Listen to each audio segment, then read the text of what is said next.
Hey folks, how's it going? We finally got our first event running, and it's the Many Lives of Cats.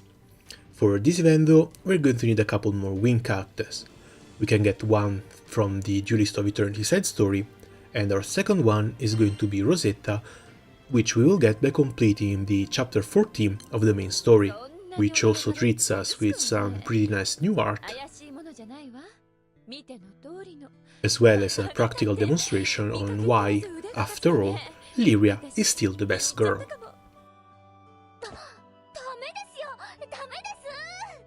Go away, thought! But of course, I'm just kidding. We will welcome Rosetta's addition as our first win character, and we move on to unlock our second from the Duelist of Eternity side story.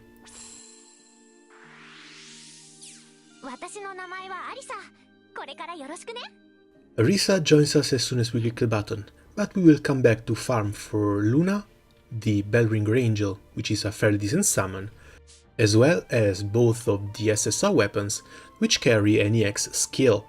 These are going to be fairly important in our grades for the time being, but we will talk about skills and skill levels at a later date. For now, let's go grab ourselves a cat. A few missions in and we're facing our first raid. Hopefully things can go well.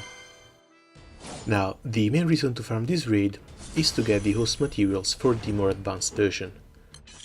Once we have enough, the higher level version will allow us to farm more honors, give us more tokens and more loot in general. And as a low level player, we have access to a 90% bonus to attack and HP that higher level players obviously don't get.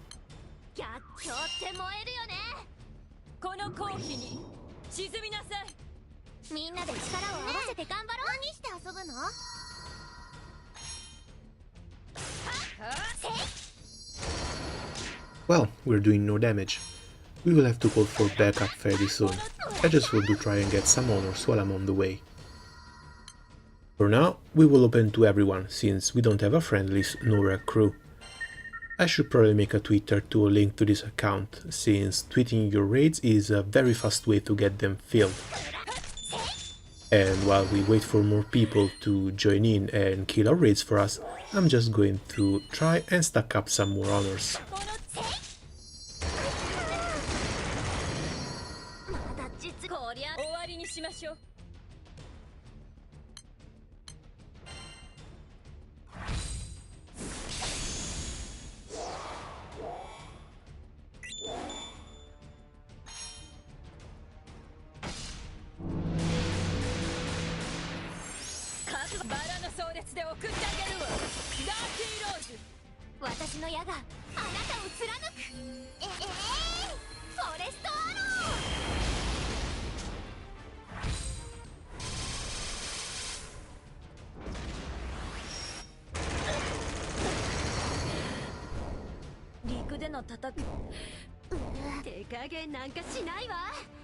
All things considered, it went fairly well.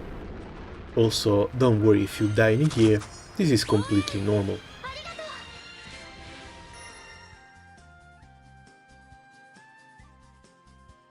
So, we get some nice experience. 17 tokens, which are a little bit on the low side. And we started to get our first SR Angel weapons. The tokens will allow us to roll the event gacha and try and empty its boxes, while the SR Angel weapons are going to be used as fodder to level up our good SSR weapons. Let's take a look at the event rewards and see what we should shoot for. Every event usually comes with an SSR summon. Its quality can vary quite a bit. I do want to get at least one cat's purr for its skin. Both rings are fairly good for increasing our character stats, and I believe we'll need a lot of Archangel weapons and Archangel Queens to level up our weapons and summons respectively. And what in my opinion is the most important part of these boxes are the random treasures that you get out of them. These can help you uncap characters, uncap weapons, or they can simply go towards farming your next Eternal. Scrolling down, we've got some crystals, rupees, honors, and class points, which is all fairly useful stuff. Completing raids will award you with battle badges, either silver or gold, based on the raid difficulty. These aren't difficult to farm, all you have to do is keep hosting or joining raids. And by hitting certain thresholds, you can get rewarded with an SSR weapon. These are pretty much the same weapons that you can find in the side stories, but they no longer come with HP boosting weapons, instead they all boost X elements attack. They also come with an EX type skill, which we will need at least one, if not two, in any grid. They will eventually be replaced by the Xeno weapons, but there's a lot of time for that. Lastly, and probably the more difficult to farm, at least for us, are the honor rewards. We don't get many honors for hitting bosses, so our main source for them is going to be raid rewards, and we're going to have to need to join a lot of raids in order to get to the more juicy rewards, like premium draw tickets, Damascus crystals, event summons and weapons. Down in the end we also have a Damascus grain and an intricacy ring. These are very sought after rewards, but sadly we won't be able to get them. If I had to throw out an estimate, I would say that we could probably reach the 5000 honors reward, but it's going to be fairly difficult to go past that. Alright, let's move on with the last raid of the event, at least for us. We're still below rank 100, so we don't have access to the impossible raid. So for this one, we're just going to jump in and straight up call for help. And of course, trying to get as many honors in the process as possible.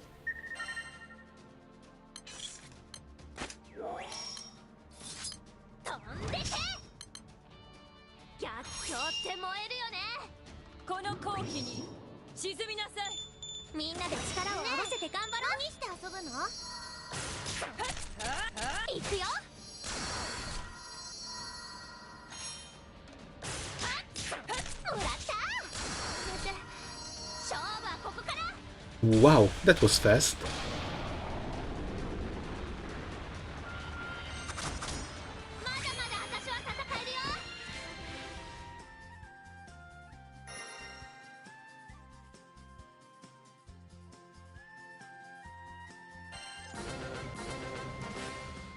So for this we get some nice honors and 36 pendants. Of course, more Archangel weapons, which are always welcome, and 4 to 6 golden badges.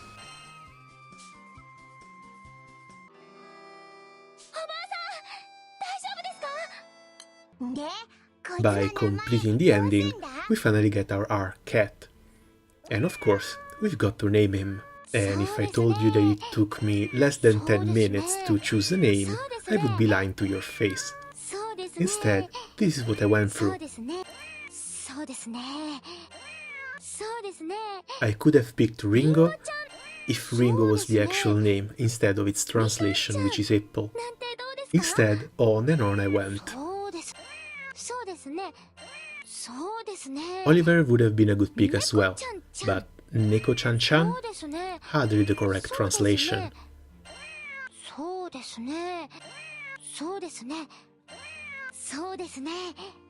And we're finally settled. Yep, we're going with that.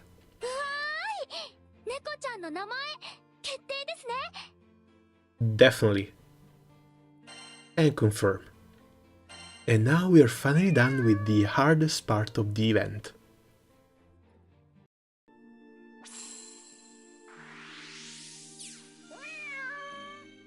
And we have our cat. Now, this cat is very special, because he doesn't have a fixed element, instead he changes his element based on your main character, meaning we can use him in any team. For now, it's going to be Wind. With this story finally over, we've unlocked its dailies. To complete them and get your draw tickets and crystals, all you have to do is move over to the raid tab and join whichever raids available. Once you're in, all you have to do is get at least one hit in. At this level it's pretty pointless to worry about contribution and honors and so on. So, as long as you get your one turn, or two turns in my case, you go down to the bottom and press back twice, which will bring you back to the raid screen. Here you choose a second raid and you try and join in. This one might have been a bit too low, so it might get... yeah. It dies before you can hit him. This happens from time to time. And it happens a bit too often in the lower level raids. And of course, we don't get any loot from this battle. As for the other ones, we get very little experience due to the very little amount of honors we gained, but 3000 honors and 16 art tokens just for punching a boss once. Not that bad. There will be times where the in-game raid finder is going to leave you hanging for a while. In these cases, the best course of action is to look for an online raid finder which pulls the codes from Twitter and join those raids by entering their ID in the white box. After a few raids, we completed our daily mission. We get our nice premium draw ticket and 100 earth tokens. I believe it's time to go and start picking up some loot. Again, from our badges we get some nice enemas for hosting future raids and 100 earth tokens to roll the draw. Honor-wise we barely did 50,000, but we still get a draw ticket for it. Now, token draw is something that you should look into the settings for. I would suggest skipping the draw animation as it will make things go by a bit smoother. As for the auto settings, you can set it to automatically reserve or sell certain kind of items. For the automatic reserve, I want to throw away the R weapons and summons. I'm not going to choose the SR versions because I want to use them as I see fit. For the auto sell, I don't think we will need the R weapons nor the R summons, as they aren't that good for giving XP. And now that we're done with the settings, we can pull twice. And luckily enough, we get the event summon on the first pull.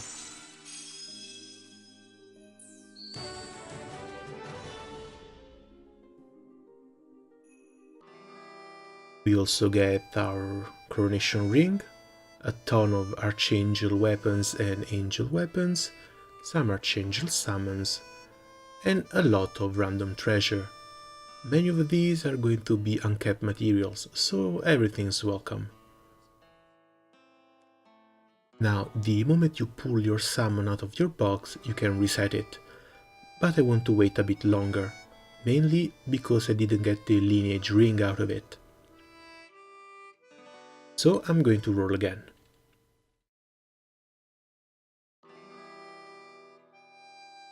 Sadly, we didn't get it. We will have to farm a bit more, but that's to be expected.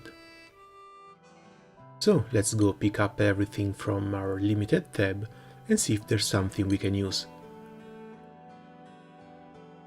That's actually a lot of stuff.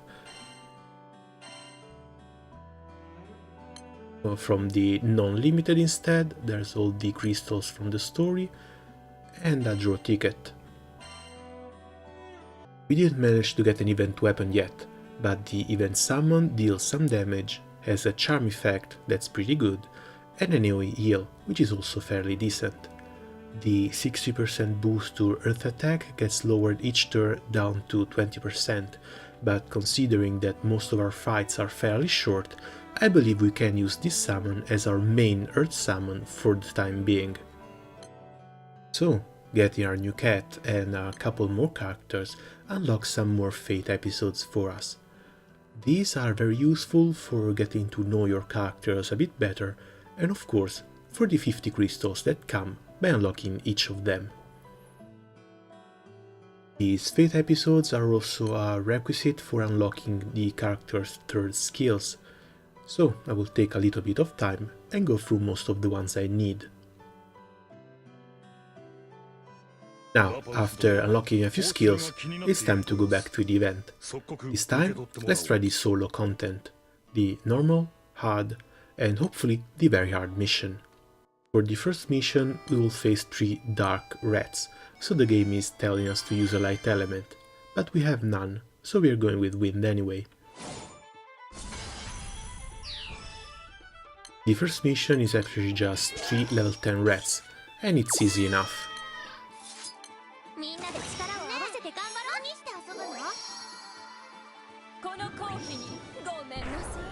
So much so that Rosetta actually one-shots one.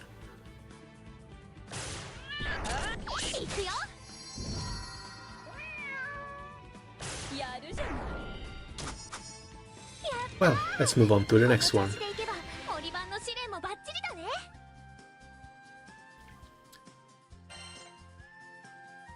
Reward-wise is fairly weak as well, only 1000 honors and only 3 earth tokens. This is something you only do once for the 50 crystals. Up next, the hard version. This time it's a wind snake, but we already have a decent enough fire team, so it should be alright.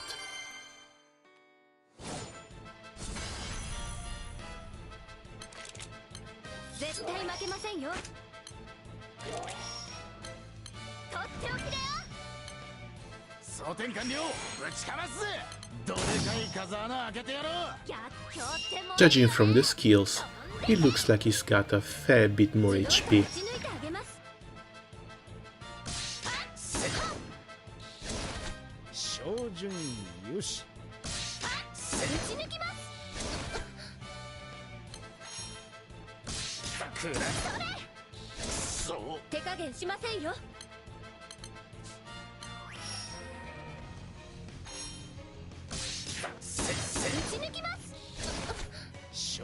I don't think I can kill him in one turn, but let's try Papa Shiva anyway.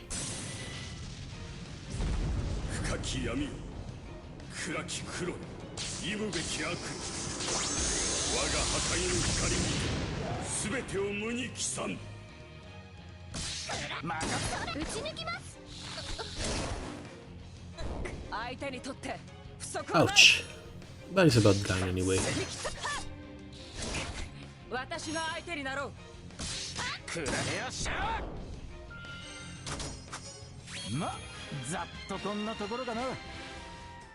And for this one we get some 300 experience, only 3000 honors and only 9 tokens. It's not really worth farming. So, the next one is the very hard, and we can probably give it a try. Should we be able to do it, 100,000 honors and 200 tokens would be very welcome rewards.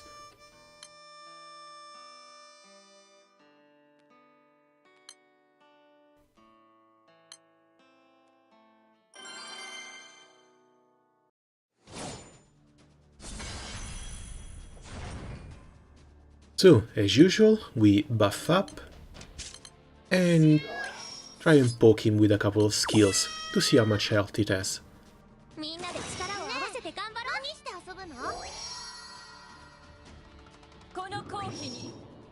Oh wow, not even 1%. Damn it. That definitely feels like too much health. It looks like we won't be able to do this.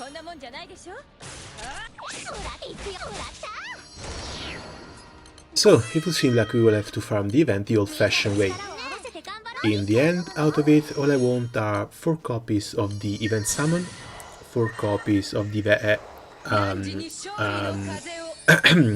event weapon, and to try and get as many of those random items out of the draw boxes as possible. One last suggestion I would like to leave you with is to try and keep the amount of people in your raids to the lowest possible.